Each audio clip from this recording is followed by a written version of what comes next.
وحضراتكم طيبين، كل سنة والآباء طيبين. الكنيسة النهارده بتحتفل بعيد دخول السيد المسيح أرض مصر. عيد دخول السيد المسيح أرض مصر هو أحد الأعياد السيدية الصغرى. في أعياد سيدية يعني الأعياد دي خاصة بالسيد المسيح بتسمى أعياد سيدية. في أعياد سيدية كبرى بتبقى متعلقة أوي بخلاصنا، زي البشارة، الميلاد، الغطاس، القيامة، الصعود، والروح القدس إلى آخره. وفي أعياد سيدية زي عيد دخول السيد المسيح أرض مصر، زي ما نقرأ عن هذه القصة في البشاير. القصة تبدأ مش من التجسد، القصة تبدأ من أول سقوط الإنسان وخلقة الإنسان. لما نقرأ كده مع بعض في سفر التكوين، أول سؤال جه في الأسفار كلها الكتاب المقدس. أول سؤال كان إيه؟ اتذكر في الكتاب المقدس. السؤال ده كان على لسان ربنا وهو بيكلم آدم كده وقال له: آدم أين أنت؟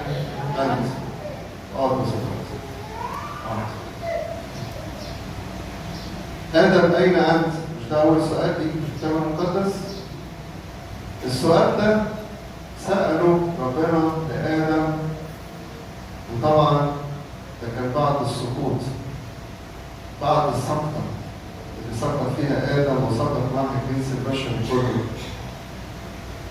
محبة ربنا للإنسان يبحث عن الإنسان حتى بعد سقوطه.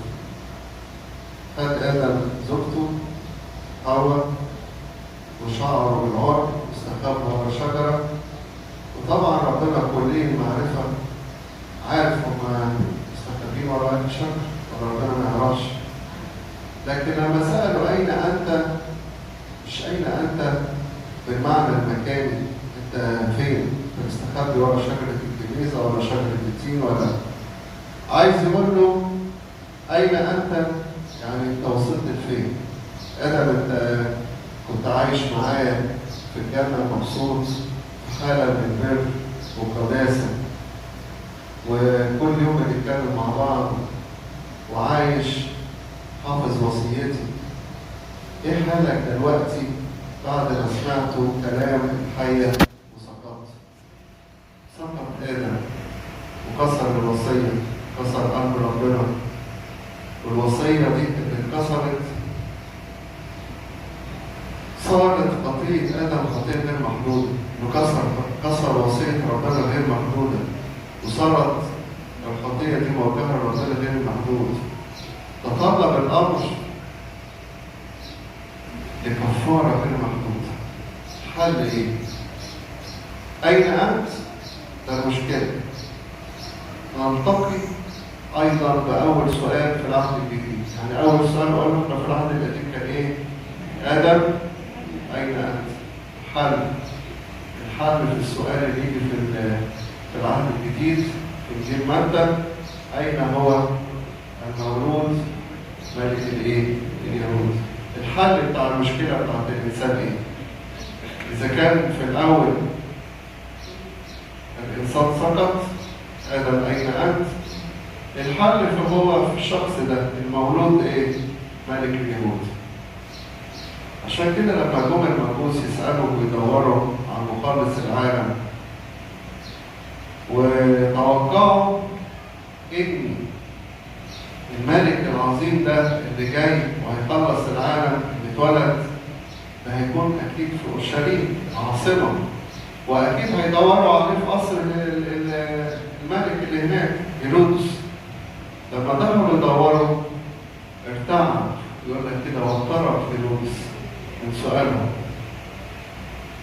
غريب قوي إن ملك عظيم وكبير وامبراطور كبير ويضطرب هذا الاضطراب. ومن إيه؟ عشان إيه؟ عشان طفل صغير بيتولد. يقول لك اضطرب هيرودس، حس إن ده اللي هيجي هياخد مكانه، هياخد ملكه، هيزعزع مكانته، زي ما اضطرب برضه رؤساء اليهود بعد كده الشعب كله انصاف وراءه وجري وراءه. حظنا حلو واحنا كنيستنا القبطية، احنا نحتفل بالعيد ده واحنا فرحانين، واكثر كنيسة تحتفل بهذا العيد هي الكنيسة القبطية الأرثوذكسية.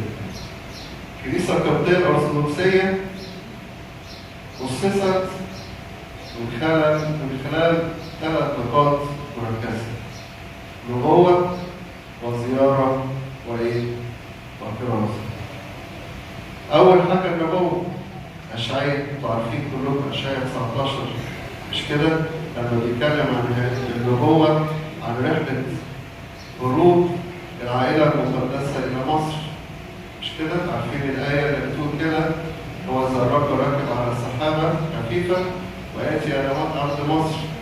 دي نبوة اتذكرت إمتى؟ قبل تجسد المسيح، حوالي 700 أو 800 سنة قبل ميلاد المسيح. دي النبوة. وكمان مبارك شعب مصر برضه في أشعياء 19، دي نبوة.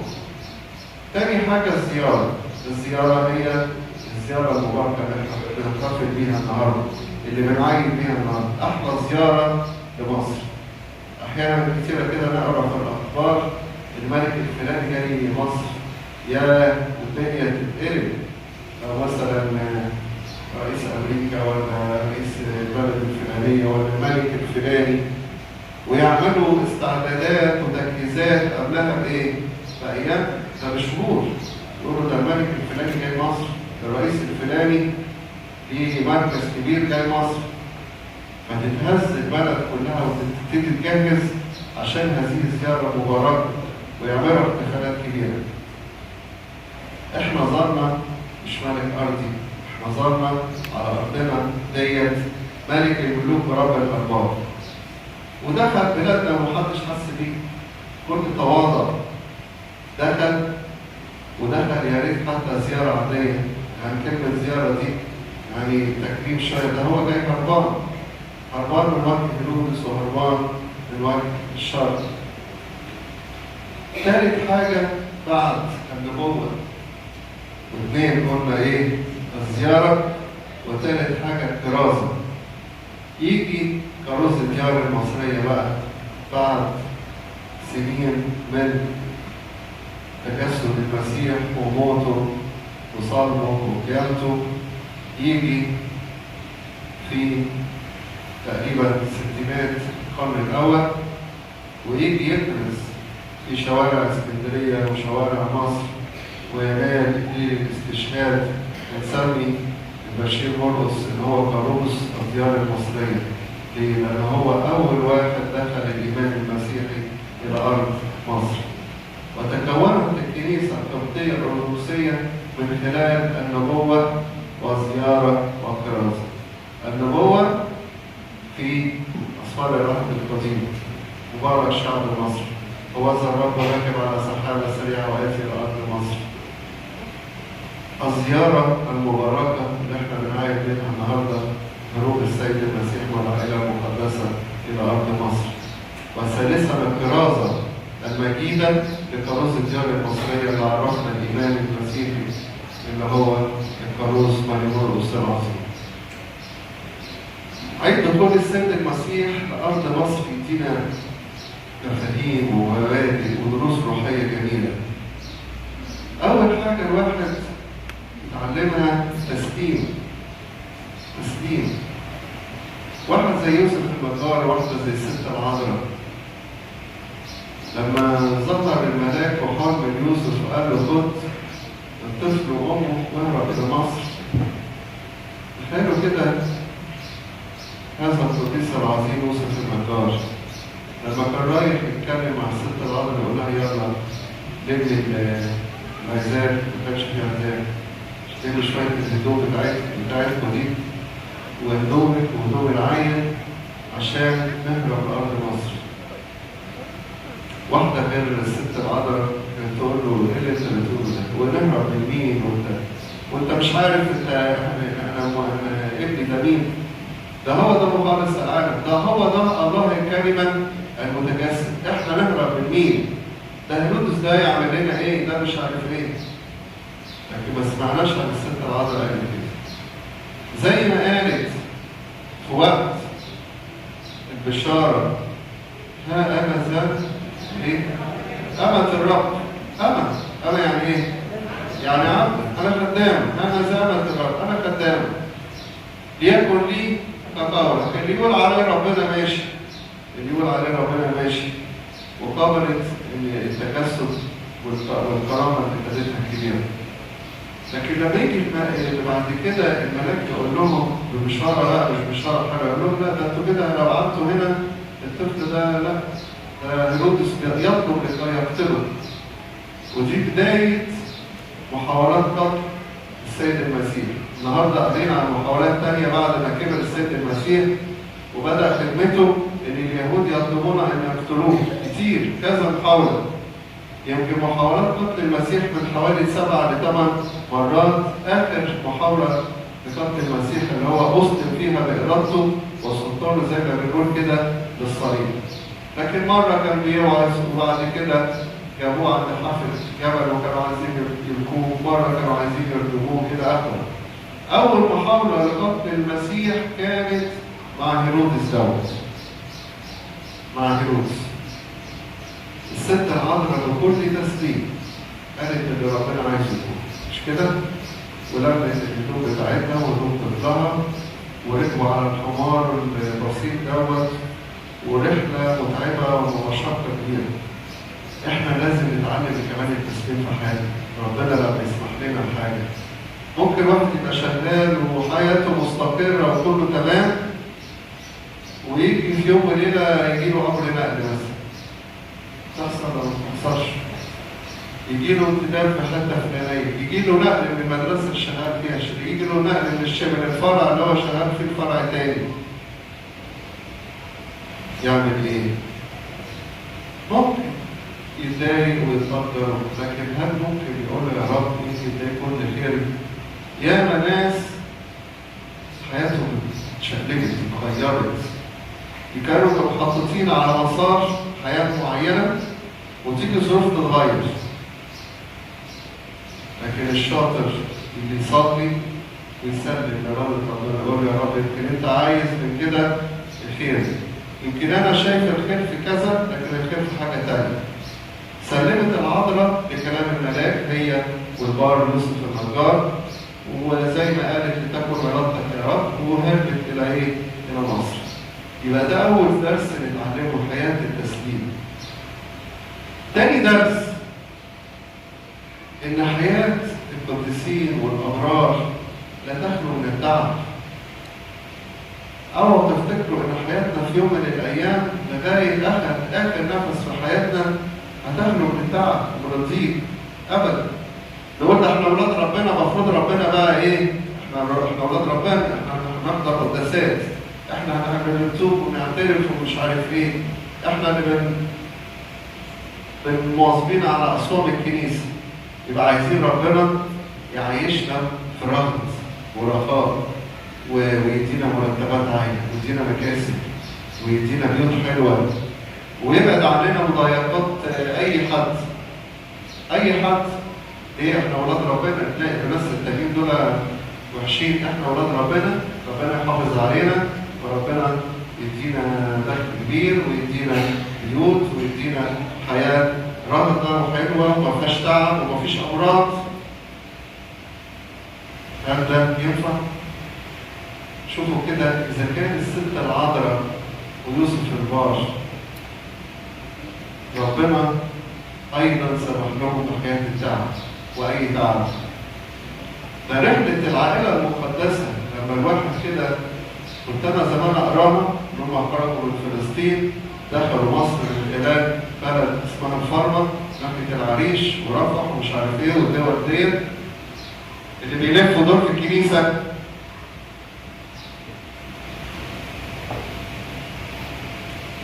وفرمه والدول والبلاد اللي فوق في الشمال وكان دخلوا تلبسطة ومش عارف ايه. الواحد لما يقرا الرحله دي كده من بلد لبلد يقراها كده يجري ووادي المطرون والمطريه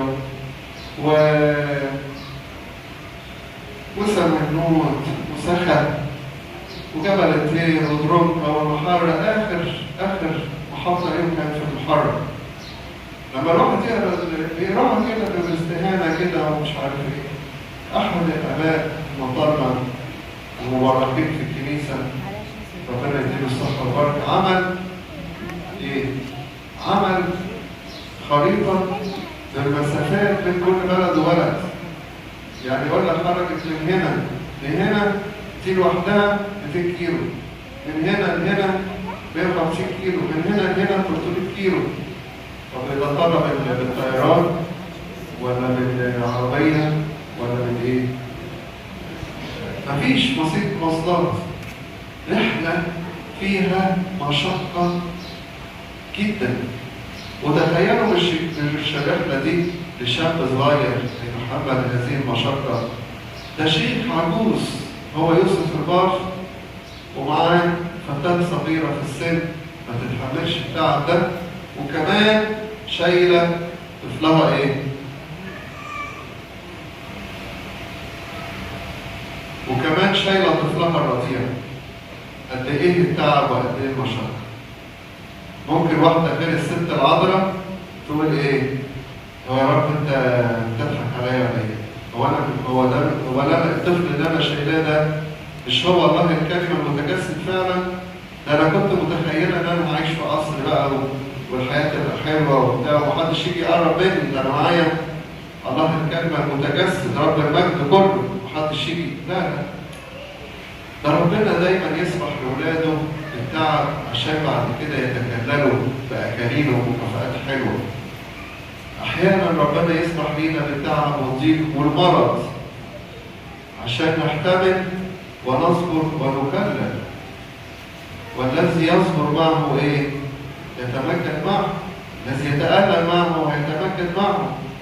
وسمح للست العذراء بالتعب في هذه الرحله الطويلة المتعبة. ده درس تاني نتعلمه. الدرس الثالث إن إحنا ممكن نشوف فيه ألم وفيه تعب، لكن هذا التعب وهذا الألم ينتج منه بركات كتيرة. ممكن واحد يبقى عايش في الشر ربنا يسمح له بألم يرجع ويتوب.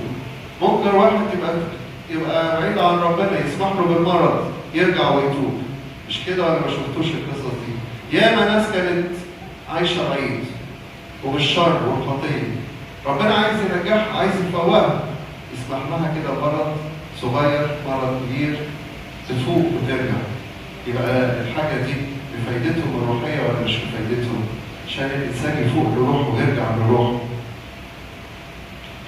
احنا من هذه الرحله المتعبه الشاقه كان لينا بركه منها ان بلادنا اتبنت. مصر هي البلد الوحيده اللي زارها السيد المسيح ولا زار حاجة تانية؟ طبعا غير فلسطين اللي اتولد فيها. بلادنا الحبيبة مصر اللي احنا بنحبها هي البلد الوحيدة اللي اتباركت بقدوم السيد المسيح إليها. كان ممكن المسيح بدل ما ينزل جنوبا إلى مصر كان ممكن يطلع شمالا إلى دمشق أو إلى سوريا إلى لبنان إلى أي حاجة من البلاد التانية. لكن احنا نشكر ربنا إن أنعم علينا بهذه البركة العظيمة. ولما تلاحظوا كده ان في خط سير العائله المقدسه في رحلتها تحسوا ان الرحله دي عملت شكل صليب في الخريطه بتاعت مصر. اكيد ربنا فعلا بيبارك بلدنا. ولما ننظر الى الاحداث اللي مرت بيها مصر خلال العصور والامبراطوريات اللي عدت عليها والفتوحات والغزوات والممالك الكثيره اللي جت على مصر، لكن فعلا زي ما قال السيد المسيح ابواب الجحيم لا تقوى ايه عليه. واتبارك هذا الشعب بهذه الزياره، وشعب مصر مبارك الى الان حسب النبوه. مبارك شعب مصر. تخيلوا كل بلد من البلاد اللي دخلتها العائله المقدسه قد ايه هي دلوقتي بتفتخر وتحس بالبركه. يقول لك ده العائله المقدسه كانت جت وقعدت هنا وقعدوا على الحجر ده وقعدوا في المغاره ديت وقعدوا في بيسركن، قعدوا اسابيع في محاره، قعدوا فيه حوالي 6 شهور. كل نقطه وكل مكان زارته العائله المقدسه صار ايه؟ كنيسة وكمكان يتبارك بيه كل الناس ويأتي ليه الناس من كل العالم، زي ما بيروحوا يحكوا في القدس في فلسطين. عندنا هنا الأحباش يقولوا كده اللي يجي مصر أكنه قد زي ما يكون راح فلسطين. يبقى الألم ينتج عنه بركة كبيرة. آخر حاجة درس روحي إن المسيح عايز يعلمنا إن احنا نهرب من الشر. لما الواحد يتأمل في قصة هيرودس دي وقصة المسيح، هيرودس ده يا رب؟ هيرودس ده اللي تهرب من وشه؟ ده هيرودس ده بنفخة. قال كده عن ربنا إن هم يبادوا بنفخة فمه. الشياطين وأي حد يعادي الكنيسة يبادوا بنفخة فمه. ده مرة المسيح لما كان في ليلة ما كان هيصلب والتلاميذ غاروا كده غيرة إن هو هيسلم لأيدي الرومان بسبب مشورة اليهود، المسيح كده قال لهم أنا أقدر إن أنا أجيب 12 جيش من الملائكة. الجيش ده بقى آلاف من قوة الملاك الواحد. مرة في العهد القديم قتل كام واحد؟ تفاصيل حلوة أوي، 185,000. ده ملاك واحد. تخيلوا بقى لما ربنا بيقول أنا مش في استطاعتي إن أنا أجيب يدافعوا عني 12 جيش، كل جيش مثلا فيه عشرات الآلاف من الملائكة بيعملوا ده هو بكلمة واحدة بإرادته. ده هيرودس ده ربنا بإرادته كده هيرودس يموت بإرادة المسيح بس. يمكن شوفوا المسيح يقول لك أسيبه، أنا أهرب منه دلوقتي وخليه يعيش.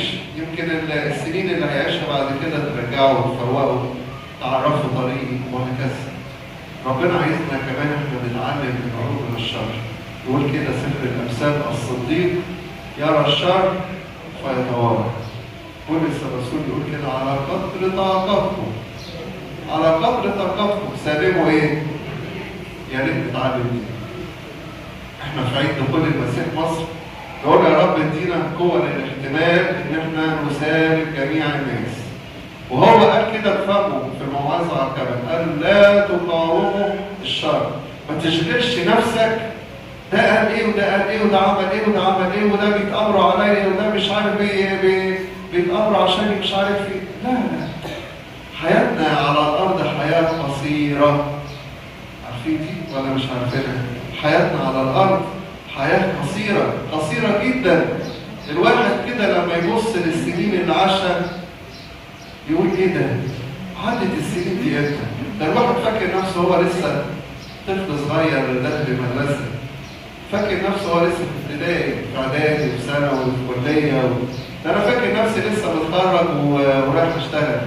ده أنا لسه فاكر اليوم اللي دخلت فيه الدير. عدت السنين بسرعة كده اللي عدتها في الدير ليه؟ السنين بتكر. حياتنا على الأرض قصيرة، مفيش وقت. القديسين اللي جاهدوا وتعبوا في حياتهم شعروا كده، قالوا احنا لسه هنفكر ده فلان بيقول عليك كذا والتاني بيقول عليك كذا وفلانة بتقول عليك كلمة ومش عارف وده عمل وده سوى. والشيطان يدخلنا في دوامة والإنسان يحس كده إن وقته بيضيع وفكره بيضيع وأعصابه ومشاعره يخش فيها الكراهية. طب يا رب أنت إيه اللي يخليك تتعب التعب ده كله؟ خلصنا من هيرودس وخلص الموضوع. يقول لا سيبه، أنا ما قاومش الشر زي ما قال كده هو بفهمه. وبعد كده لا تقاوموا لا تقاوموا الشر. ربنا يدينا بركة هذا العيد، إن احنا يكون عيد مبارك نتعلم منه دروس روحية جميلة. أنا مبسوط دايما أنا باجي الكنيسة دي، بشكر كل واحد ليه تعب، اللجنة اللي تعبانة في الكنيسة وكل خدام الكنيسة وكورس اللي أنا ببقى جاي فرحان بوجوده معانا. بيفرحوني الملاك الصغيرين دول قد إيه بيسعدوا قلبي لما بشوفهم كده حافظين شاغلين نفسهم. هم دول شاغلين نفسهم بحياة حلوة، حياة مفيدة ومستغلين وقتهم وربنا يبارك في حياتهم. ربنا يديم كهنوت الآباء المباركين، أبونا يوسف وأبونا غبريال، ربنا يديهم الصحة والعافية ويعيشوا ويتعبوا، ويبارك في كل واحد ليه تعب في هذه الكنيسة، وكمان يبارك المنصورة وكل الأهلية، ويبارك في حياتكم دايما كده بشكر، ودايما هنا في الأعياد والمناسبات الحلوة، والأباء هيوزعوا عليكم في الآخر قربان بعد القداس، ونقضي كده برضه نص ساعة كده بره إن شاء الله بعد القداس. لإلهنا المجد دائما إلى الأبد.